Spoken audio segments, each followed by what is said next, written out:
Uh, a pleasant morning to each and everyone. Actually, it was the responsibility of the hosting office to be conducting a statement or a review of the week's activities or of this coming week's activities. I don't know why he just referred this to me. At any rate, I would like to take advantage of the fact that it has been 2 weeks and I was unable to be with you for the past 2 weeks. And this is greatly relevant on my part because I owe you a word of congratulations. After 30 days, we were able to successfully conclude our 77 Charter Day celebration. Remember, the schedule then was very hectic. The schedule was hectic.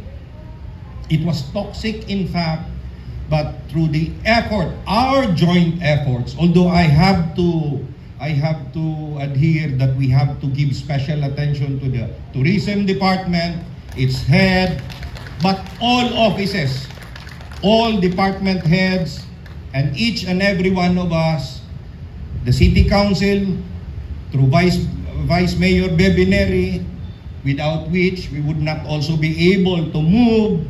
So we owe each and every one a congratulations. So let's clap ourselves.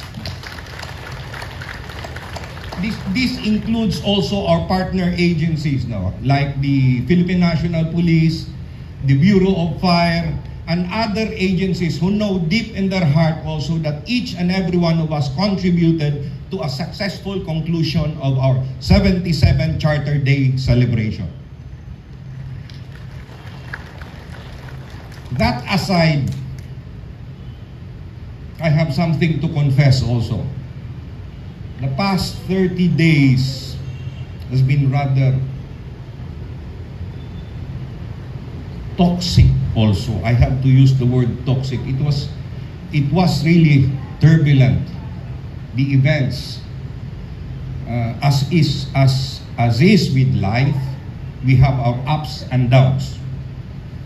While getting from the up aspect, it went to the down aspect. Last 30 July, we were able, there was a dastardly and brazen attempt to illegally substitute some goods in our procurement process. We were able to stop it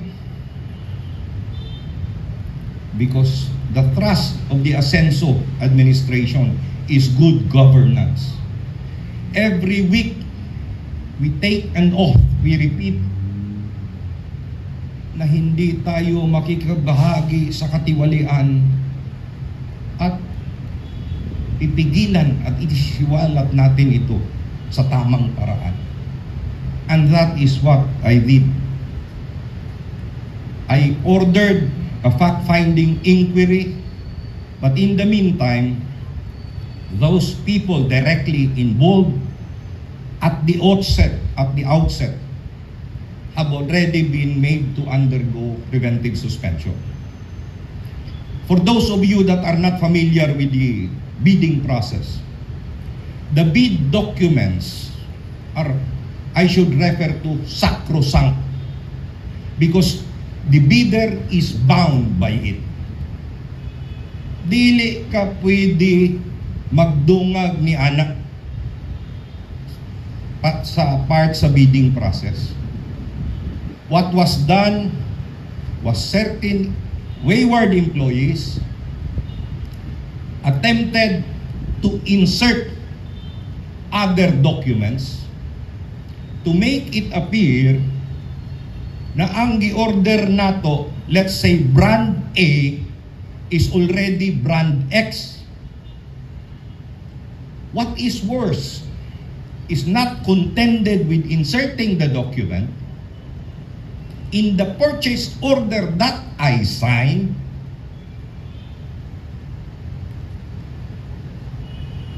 previously, which was brand A, it was altered also to make it appear that I ordered brand X by pasting brand X over that.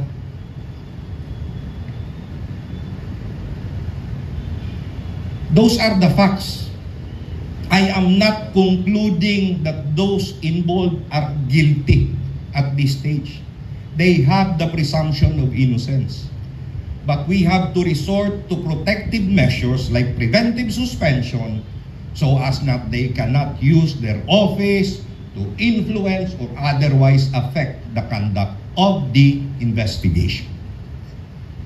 So right now, we are looking for a prima facie case. Ang sakit sa ako, no? There are those whom I consider colleagues here, being a member of, being a city administrator for quite some time and dealing with the department heads. But somehow they feel that they are smarter than me. Well, each and every one can have your own conclusion. No? But the point of the matter is that the laws of nature prevents a dual occupancy of a certain space. And I am here. So for those who believe na you are much better, then try me. Suli. Balik na ko, ang sakit sa ako ani. It's not only because they are engaged in such kind of a practice.